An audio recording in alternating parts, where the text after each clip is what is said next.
Assalamualaikum warahmatullahi wabarakatuh. Perkenalkan, nama saya Mulyastuti Norman. Di sini pada hari ini tanggal 5 Mei 2021 akan dilaksanakannya sidang akhir KTI yang berjudul Gambaran Asuhan Keperawatan pada Pasien STEMI dengan Pemenuhan Kebutuhan Oksigenasi di Rumah Sakit Ansari Saleh, Banjarmasin. Yang pertama, terima kasih saya ucapkan kepada Ibu Hajah Trimawarni Eskep Nurse Mkep selaku pembimbing dan penguji 1. Yang kedua, kepada Bapak Muhammad Husni Eskep Nurse Mkes selaku penguji 2. Dan yang ketiga, kepada Ibu Muhanisita Eskep Nurse Mkep selaku penguji 3.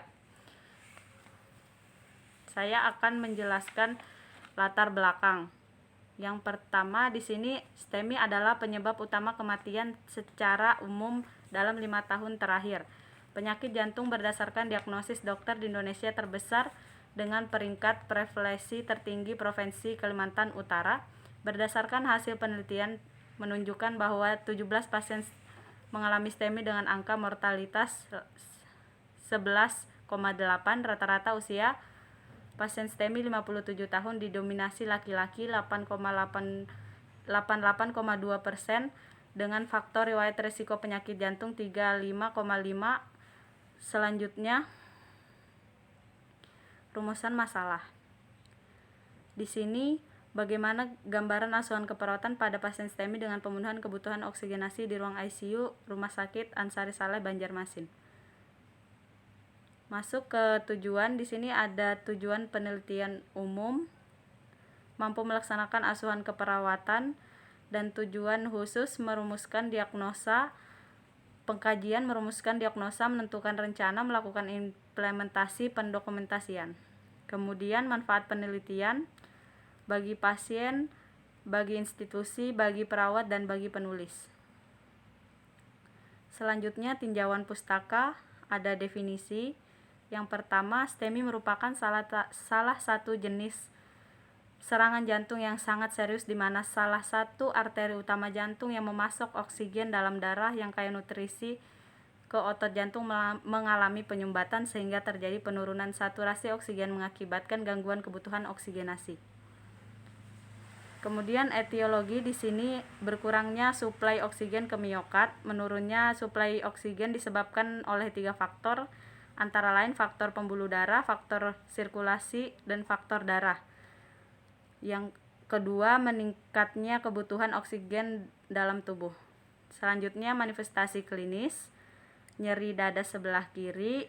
Yang kedua, sesak nafas. Yang ketiga, gejala gastrointestinal seperti mual, muntah, cegukan. Yang keempat, gejala lain seperti palpitasi, rasa pusing atau sinskop, dan gejala akibat emboli arteri. Penata laksanaan di sini, yang pertama, pasien istirahat total 24 jam pertama. Posisikan pasien semi Fowler, beri O2, pantau tanda-tanda vital, pantau EKG, pasang jalur IV, pemeriksaan laboratorium, pemeriksaan EKG, pemberian obat sesuai dengan rencana pengobatan, diet, dan mobilisasi dan latihan. Kemudian pemeriksaan penunjang. Di sini ada elektrokardiografi dan laboratorium. Kebutuhan oksigenasi. Oksigenasi merupakan proses penambahan oksigen ke dalam sistem tubuh, baik itu bersifat kimia atau fisika. Oksigen ditambahkan ke dalam tubuh secara alami dengan cara bernapas. Kebutuhan oksigenasi dipengaruhi oleh beberapa faktor seperti fisiologi, perkembangan perilaku, dan lingkungan. Rancangan studi kasus. Di sini desain penelitian adalah deskriptif dengan pendekatan studi kasus. Menurut Nur Salam, studi kasus merupakan jenis rancangan penelitian dari metode deskriptif, yaitu penelitian yang dilakukan untuk mendeskripsikan atau menggambarkan suatu fenomena yang terjadi di dalam masyarakat. Kemudian subjek studi kasus. Subjek sini adalah pasien STEMI dengan pemenuhan kebutuhan oksigenasi. Lokasi studi kasus di ruang ICU Rumah Sakit Ansari Saleh, Banjarmasin. Metode pengumpulan datanya, melihat buku status pasien, observasi, wawancara dengan keluarga pasien. Dan penyajian datanya, data yang diperoleh akan disajikan dalam bentuk ASKEP, prioritas masalah, intervensi, implementasi, evaluasi, dan catatan perkembangan. Kemudian analisa data mengumpulkan data dan melalui observasi, wawancara, dan studi dokumentasi selanjutnya menggunakan analisa data. Data dilakukan sejak penelitian di lapangan sewaktu pengumpulan data sampai semua data terkumpul. Etika penulisan, di sini information consent,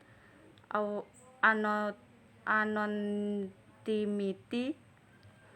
confidentiality, non-maleficence, justice, beneficence. Hasil pembahasan. Di sini studi kasus dilakukan mulai tanggal 29 Maret 2021 dengan masa perawatan 3 hari pada Nyonya I, 55 tahun sebagai 1 dan pada Tuan R, 60 tahun sebagai klien 2 dengan diagnosa keperawatan STEMI di ruang Ansari Saleh, Banjarmasin. Pengkajian keperawatan pada kasus ini dilakukan 2 pasien 1 pada tanggal 5 April 2021 jam 10.30 dan pada pasien 2 dilakukan pada tanggal 8 April 2021. Hasil dari pengkajian tersebut sebagai berikut. Pada pasien 1 berusia 55 tahun jenis kelamin perempuan mengatakan sesak nafas dan nyeri pada bagian dada menjalar ke punggung dengan skala nyeri 3, datang saat beraktivitas. Sedangkan pasien 2 berusia 60 tahun jenis kelamin laki-laki mengeluh keluhan utama dengan keluhan sesak nafas. Pasien mengatakan sesak nafas dan nyeri pada bagian dada menjalar ke punggung, nyeri datang karena beraktivitas.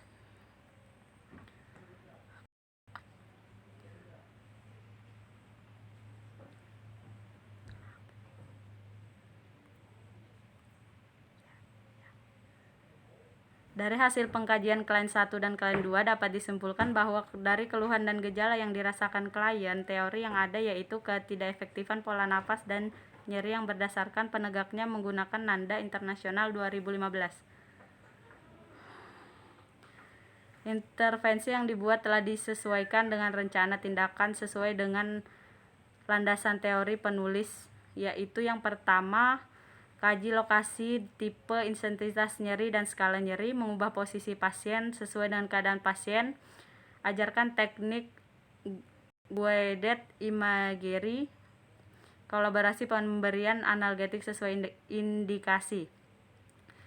Intervensi keperawatan diagnosa ketidakefektifan pola nafas. Yang pertama, evaluasi fungsi pernapasan, catat kecepatan pernapasan, berikan posisi semi Fowler, lakukan fisioterapi dada bila perlu, berikan oksigen sesuai dengan indikasi, pertahankan status oksigen yang diberikan, kolaborasi terapi medis. Implementasi keperawatan yang telah dilaksanakan untuk masing-masing diagnosa adalah mengkaji karakteristik nyeri, lokasi, intensitas selama penyebarannya, mengatur posisi pasien, mengajarkan teknik. Pada kedua klien, tindakan ini dapat dilakukan dengan hasil klien 1 dan 2 nyeri berkurang. Proses implementasi dilakukan pada saat klien sadar.